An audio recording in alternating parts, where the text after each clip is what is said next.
भारत की इन हाईवे को जानकर आपके दिमाग हिल जाएंगे। जी हाँ, आपके दिमाग। तो चलिए जानते हैं भारत की सबसे लंबी राजमार्ग NH-44 national highway network of India कई शहरों, कस्बों, जिलों और यहाँ तक कि गांवों को जोड़ने वाले राजस्व विस्तृत राजमार्गों का एक जटिल संपर्क है। जी हाँ, जटिल संपर्क। जम्मू और कश्मीर में श्रीनगर, तमिलनाडु से दूर दक्षिण में कन्याकुमारी तक चलने वाला NH-44 भारत का सबसे लंबा राष्ट्रीय राजमार्ग है, जिसकी कुल दूरी 3745 किलोमीटर है। इस राजमार्ग से कश्मीर से कन्याकुमारी तक की दूरी को प्रकृति के सुंदर दृश्यों और स्थानों को देखते हुए, आनंद लेते हुए आप पहुंच सकते हैं। आपने भी भारतीय राजमार्गों पर सफर तो किया ही होगा, लेकिन क्या आप इन हाईवे से जुड़ी अमेजिंग जानकारी के बारे में जानना चाहते हैं? तो वीडियो को बिना स्किप किए वीडियो के अंत तक बने रहिए। जी हाँ, वीडियो के अंत तक बने रहिए।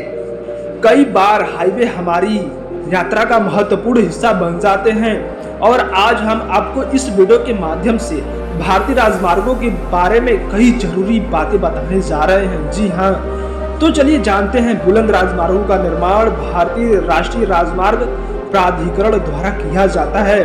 भारतीय राष्ट्रीय राजमार्ग को पूर्व माननीय प्रधानमंत्री अटल बिहारी वाजपेयी द्वारा शुरू किया गया था एवं यह सड़क परिवहन और राजमार्ग मंत्रालय के अंतर्गत ही अटल बिहारी वाजपेयी की अध्यक्षता में शुरू की गई राष्ट्रीय राजमार्ग विकास परियोजना NHBP भारत की सबसे बड़ी राजमार्ग परियोजना है, जिसका उद्देश्य राजमार्गों का उचित रखरखाव करना है। क्या आप जानते हैं कि यह राजमार्ग भारतीय सड़कों का केवल 1.8% हिस्सा है? जी हाँ, 1.8%। लेकिन इनकी मदद से देश में सड़क का यातायात 40% कम होता है। जी हाँ, 40% कम होता है। तो चलिए अब बात करते हैं। भारत के वर्तमान PM नरेंद्र मोदी सरकार ने तैयार किया है 3.3 लाख करोड़ का मास्टर प्लान। जी हाँ, 3.3 लाख करोड़ का। बनेंगे 23 नए एक्सप्रेसवे और इकोनॉमी को मिलेगी रफ्तार। NHAI ने देश में 23 नए एक्सप्रेसवे तैयार करने के लिए 2025 तक का लक्ष्य रखा है। इन एक्सप्रेसवे की दूरी लगभग 7800 किलोमीटर होगा और टोटल बजट 3.3 लाख करोड़ का होगा। इस प्रोजेक्ट को पूरा करने के लिए लाखों करोड़ों का निवेश हो रहा है, जिससे बड़े पैमाने पर रोजगार के अवसर पैदा होंगे और मटेरियल डिमांड में तेजी आएगी। कोरोना के कारण सुस्त पड़ी अर्थव्यवस्था के लिए इस तरह के मेगा प्रोजेक्ट संजीवनी की तरह काम करेंगे। जी हाँ, संजीवनी की तरह लोगों को रोजगार के अवसर मिलना और डिमांड मटेरियल के मांग में तेजी आने से आर्थिक गतिविधि में भी तेजी आएगी। जी हाँ, आर्थिक गतिविधि में भी तेजी आने की संभावना है। कार्गो मूवमेंट में तेजी आएगी। क्या आप जानते हैं कार्गो मूवमेंट आखिर है क्या? तो आइए जानते हैं कार्गो मूवमेंट के बारे में। कार्गो मूवमेंट के बारे में निवेश और निवेशकों को आकर्षित करने के लिहाज से इस प्लान को तैयार किया गया है। इस प्रोजेक्ट के पूरा होने पर मूवमेंट ऑफ व्हीकल आसान और ज्यादा तेज होगा। इससे कार्गो का मूवमेंट भी तेज होगा और वर्तमान समय में 24 घंटे में एक कार्गो 400 किलोमीटर की दूरी कवर करता है।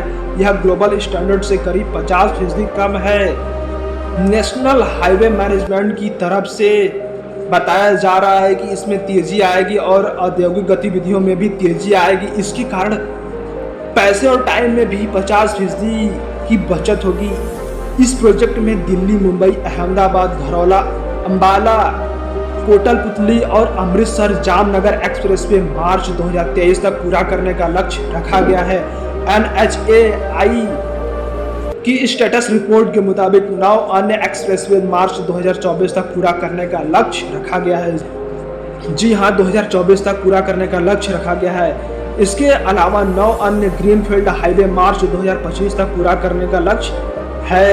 इन सभी एक्सप्रेसवे के बन जाने से देश के प्रमुख शहर जैसे सूरत, सोलापुर, लखनऊ, वाइजाग, चेन्नई, बेंगलुरु, विजयवाड़ा, रायपुर, कोटा, खड़गपुर, सिलीगुड़ी जैसे शहर आपस में सीधे जुड़ जाएंगे। जी हाँ, आपस में ये सभी शहर सीधे जुड़ जाएंगे। सो फ्रेंड्स, वीडियो के अंत तक बने रहने के लिए थैंक यू सो मच।